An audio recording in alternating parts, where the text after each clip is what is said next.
In this video, I will show you exactly how to secure your Netlify account by enabling two-factor authentication. Providing that extra layer of protection is essential for keeping your web projects and personal data safe from unauthorized access.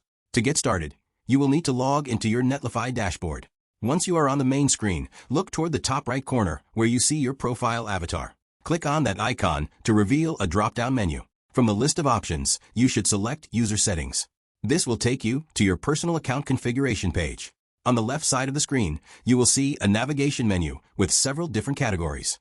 You want to look for the section labeled Authenticators and click on it. Within this menu, you will clearly see the option for two-factor authentication. There should be a visible button that says Enable Two-Factor Authentication. Go ahead and click that button to begin the setup process. At this point, Netlify will prompt you to set up your preferred authenticator app. You can use common tools like Google Authenticator, Authy, or any other service you prefer. Usually, this involves scanning a QR code that appears on your screen using your mobile device.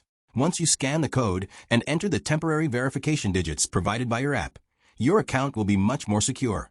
It is a quick process that provides immense peace of mind. Thank you so much for watching this tutorial. I hope it helped you strengthen your account security today. Be sure to stay tuned for more helpful tips.